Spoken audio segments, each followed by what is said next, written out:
Salut à tous et à toutes et bienvenue pour une nouvelle review. Aujourd'hui, toujours dans ce Mania Weekend, on va parler de la partie 1 du IWTV Family Reunion.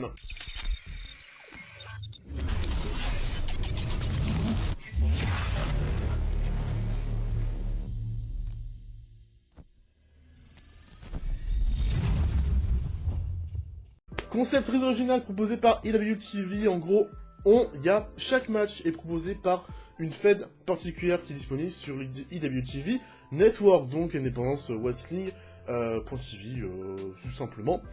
On était donc le 8 avril 2021 en live, c'était, je ne sais plus l'heure, mais c'était le premier show, me semble, ou le deuxième, non le deuxième. Le deuxième show de ce Mania Weekend sur IWTV, le premier c'est No Peace Underground Fatalist, qu'il faut que je fasse aussi la review parce que faut survivre le show. On était donc au 81 Bay Brewing Company à Tampa en Floride, et donc l'opener de ce show était un 3v3 qui avait changé. C'était pas ça le match original. Non, ça c'est plus tard, oh excusez-moi, je me trompe déjà. Non, un 3v3, Matt Makowski, Travis Ukagi et A Very Good Professional Wrestler affrontaient Boomer Hatfield, Boar et Erika Lade. Vraiment très très cool. 17 minutes 13 de combat. Un super 3v3, 4 étoiles, c'est fantastique. C'était une dinguerie. Une dinguerie entre le très bon catcheur professionnel contre Boomer Hatfield, qui sont en fait père et fils, donc on a une super alchimie. Les deux font des dingueries fantastiques dans le combat. On va avoir une sorte de tower qui va être placé enfin dans le coin où tout le monde va pouvoir faire une sorte de powerbomb superplex. Sauf que là, ça va être un peu changé. Erika qui va être bloquée dans le coin par Travis, par Makowski, je ne sais plus, enfin comment c'était. Je crois que c'était Boar aussi qui était bloqué. Je ne sais plus qui bloquait qui. Mais le catcheur professionnel va porter une superplex Brainbuster sur Boomer depuis le dos de ses partenaires. Le tombé, mais Boar va jeter deux personnes pour casser le tombé, suivi du Flatliner Jumping sur Travis Ukagi pour la victoire de l'équipe de Boomer Hatfield. Très très bon opener, très bon 3v3. On a donné du temps, c'était une bonne alchimie. Ça s'est super bien exécuté, vraiment, c'était très bien. Non, c'était génial. C'était super bon, je vous conseille vraiment.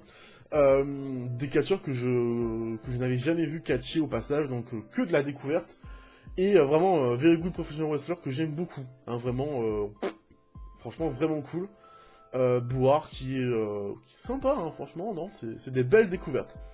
Le prochain combat, Daniel Makabe affrontait Jaden Newman, 9,53 en termes de temps pour un 3,5. Daniel Makabe qu'on ne présente plus, l'un des meilleurs catcheurs techniques de cette planète. Face à Jaden Newman, très bon affrontement, hein. C'était du technical masterclass, hein. C'était du catch pur, de la technique entre les deux. Newman qui va essayer de faire pas mal de prises, mais il va souvent se faire ramener au sol, hein, par Makabe avec souvent ses armbars.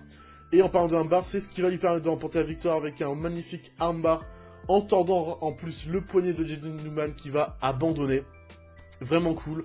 Marque de respect à la fin entre les deux hommes, c'est un bon match, c'est un bon combat. Après un open de folie, c'était plutôt bien. Voilà, je vous conseille de le mater. Voilà, c'est plutôt sympa à regarder. Le match suivant, Juge Hugo Lexington Black affrontait Will Wessler. Donc le juge contre Will, le catcheur.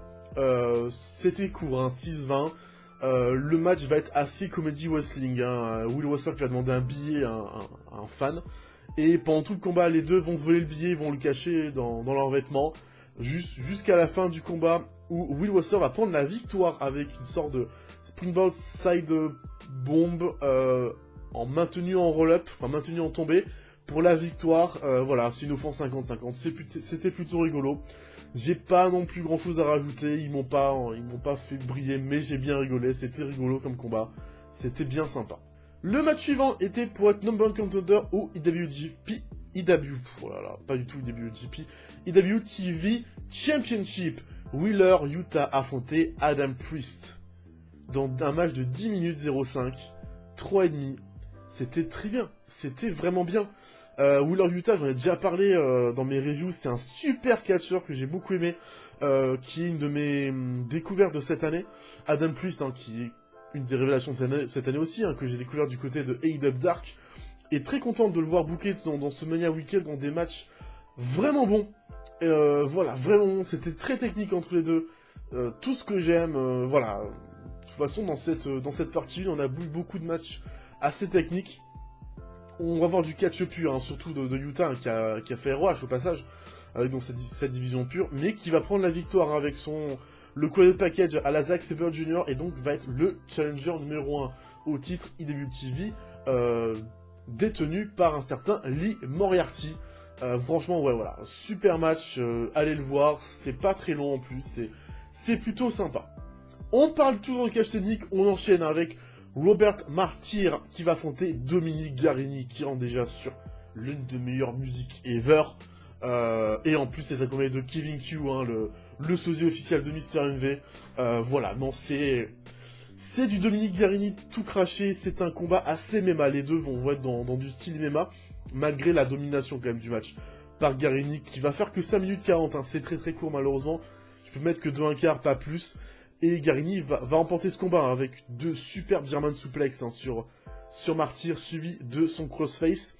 Et Robert qui va directement taber, aussi parce qu'il était un peu KO. L'arbitre qui a failli arrêter le combat juste avant parce qu'il sentait le KO venir. Voilà, donc c'était sympa, mais pas grand chose à dire dessus. Garrini qui est aussi un catcheur que j'aime beaucoup. Bah, Violence is Forever, dans mon cœur, hein. Le 3v3 suivant, D-Rogue, GMC et Willow Nightingale. Willow Nightingale qui remplace, je ne sais plus qui dans ce combat, mais qui n'a pas pu se déplacer, affronter Super Beast, Nurse Ratchet et Funny Bone. Super Beast, j'en ai déjà parlé, j'aime beaucoup Super Beast. Très très bon catcheur, très très bon brawler dans ce catch.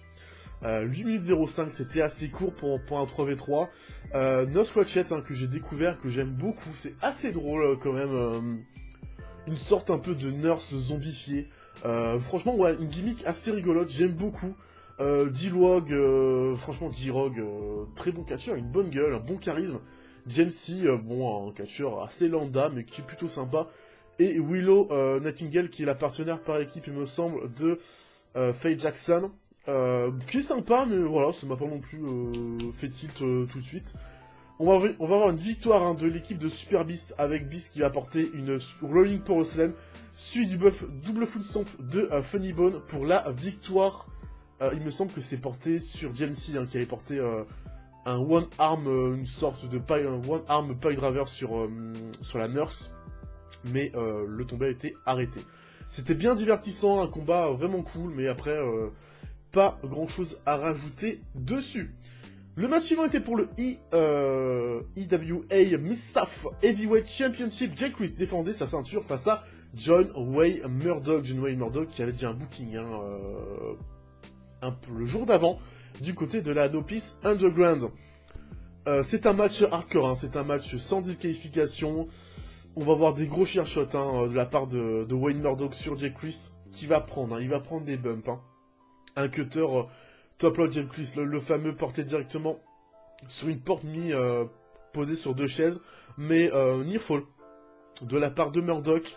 Derrière, un Canadian Destroyer, suivi d'un Brainbuster near fall à nouveau, et un second Canadian Destroyer de la seconde corde un peu plus tard dans le combat, qui devait passer à travers la porte, mais ils l'ont un peu loupé, ils ont loupé la porte, c'est à côté. Et victoire de Wayne Murdoch qui devient le nouveau champion de la EWA Missaf. Voilà, donc je m'attendais pas à un nouveau champion, mais c'est sympa, 3 étoiles, 8 minutes 46, c'est quand même assez court comme combat. C'est du catch sans disqualification, assez classique, hein, du côté des défaites indépendantes. J'ai pas grand chose à dire. Wayne Murdoch qui est un catcheur, on m'a dit assez deathmatch, donc ouais, voilà, c'est pas ma cam, donc c'est pas un truc que je regarde souvent du deathmatch, même si c'est un match hardcore, c'était assez classique, pas grand chose à rajouter. Et le main event de cette partie, il était pour le IWTV Championship entre Lee Moriarty qui défendait sa ceinture face à Edith Surreal, qui est donc une transgenre. Donc elle, il faut dire elle, superbe entrée, hein, de Edith Surreal, avec pas mal de genre des tableaux qui sont posés avec elle qui fait des poses, et le dernier tableau où elle est en fait à travers le cadre, elle passe à travers le cadre pour entrer. C'est plutôt cool. Elle a gagné la Cup Casino de Cassandro, il me semble, donc pour être challenger au titre du Technical. 3-3 quarts. Pourtant, il n'y a que 10 minutes 40 de combat, hein, et je mets un 3-3 quarts dessus.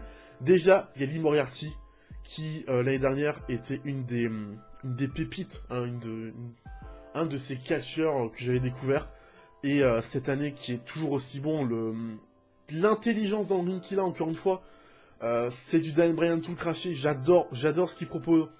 On va avoir beaucoup de roll-up, beaucoup de chain wrestling au sol, mais du bon chain wrestling, c'est ça qui change.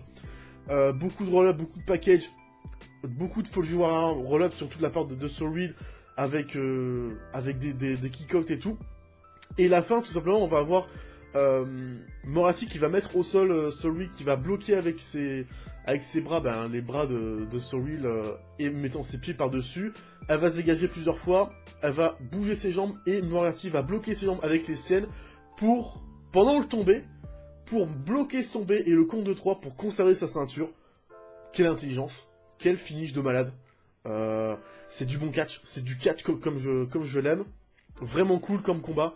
J'ai juste à vous dire d'aller le mater, c'était pas un combat qui me hypait énormément sur tout ce Mania Weekend, mais je suis très content de l'avoir maté et qui sera pas le meilleur match de ce Mania Weekend, c'est sûr, mais franchement, vraiment très très intéressant. Et des Soul Reed que j'ai découvert et que j'aime beaucoup. J'aime beaucoup ce qu'elle propose dans le ring. À suivre, hein, je vais suivre ses prochains bookings de ce Mania Weekend, vraiment cool comme main event. Et en post-match, on a donc une personne qui est habillée en tenue totalement noire, donc en camouflage noir, qui va frapper des Soul Reed avec un cadre, et va enlever son masque, et donc c'est bien sûr Yuta Wheeler, le challenger au titre, et bien TV pour faire face à face avec Lee Moriarty, et donc le show se finit comme ça. Voilà, fin de cette première partie. C'était plutôt cool, j'ai passé un très bon moment. Si vous avez vu le show, n'hésitez pas à me dire en commentaire, mettez un pouce bleu, la cloche, tout ça. Vous connaissez les classiques, nous, j'ai pas trop le temps, donc on continue les reviews de ce Mania Weekend. Je vous fais plein de bisous, catch et amour, et surtout, peace out.